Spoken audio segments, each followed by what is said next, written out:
Not നിരോധനവും GSTയും വിവിധ തരത്തിലുള്ള സർക്കാർ നടപടികളും മൂലം പ്രതിസന്ധി നേരിടുന്ന വ്യാപാര വ്യവസായ മേഖലയെ സംരക്ഷിക്കണമെന്നാവശ്യപ്പെട്ട് വ്യാപാരി വ്യവസായി സമിതി നടത്തുന്ന വ്യാപാര സംരക്ഷണ ജാഥയ്ക്ക് ജനുവരി 22-ന് ഏറ്റുമാനൂരിൽ സ്വീകരണം നൽകും. സംസ്ഥാന ജനറൽ സെക്രട്ടറി ES ബിജു ജാഥ ക്യാപ്റ്റനായി കാസർഗോഡ് നിന്നും തിരുവനന്തപുരത്തേക്ക് നടത്തുന്ന വ്യാപാര സംരക്ഷണ സന്ദേശ ജാഥയാണ് ഏറ്റുമാനൂരിലെത്തുന്നത്. ജാഥയ്ക്ക് ആവേശോജ്വലമായ സ്വീകരണം നൽകുമെന്ന് സമിതി ഏരിയ കമ്മിറ്റി ഭാരവാഹികൾ വാർത്താ സമ്മേളനത്തിൽ അറിയിച്ചു. രാവിലെ 11-ന് സെൻട്രൽ ജംഗ്ഷനിൽ ജാഥയ്ക്ക് വരവേൽപ്പ് നൽകും. തുടർന്ന് പ്രൈവറ്റ് ബസ് സ്റ്റാൻഡിൽ സ്വീകരണം നൽകും. ജാഥ ജനുവരി 25-ന് വൈകിട്ട് 5 മണിക്ക് തിരുവനന്തപുരം ഗാന്ധി പാർക്കിൽ സമാപിക്കും.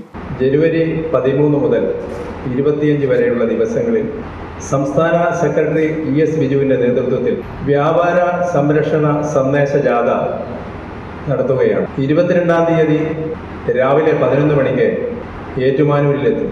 ഏറ്റുമാനൂർ സെൻട്രൽ ജംഗ്ഷനിൽ നിന്ന് ജാഥ ക്യാപ്റ്റനെയും മറ്റംഗങ്ങളെയും സമിതി ഏരിയ കമ്മിറ്റിയുടെ ആഭിമുഖ്യത്തിൽ സ്വീകരിച്ച് പ്രൈവറ്റ് ബസ് സ്റ്റാൻഡിൽ പ്രത്യേകം തയ്യാറാക്കിയിട്ടുള്ള പന്തലിലേക്ക് സ്വീകരിച്ച് ആനയിക്കുന്നതാണ്.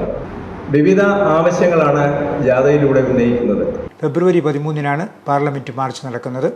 സമിതി area president TJ Mathew Thengumplackal, സെക്രട്ടറിയും സംസ്ഥാന കമ്മിറ്റി അംഗവുമായ MK സുഗതൻ, ജില്ലാ കമ്മിറ്റി അംഗം G Santhosh Kumar, joint secretary ND Sunny, beauty parlour owners സമിതി ജില്ലാ സെക്രട്ടറി ബീന ഷാജി എന്നിവർ വാർത്താ സമ്മേളനത്തിൽ പങ്കെടുത്തു.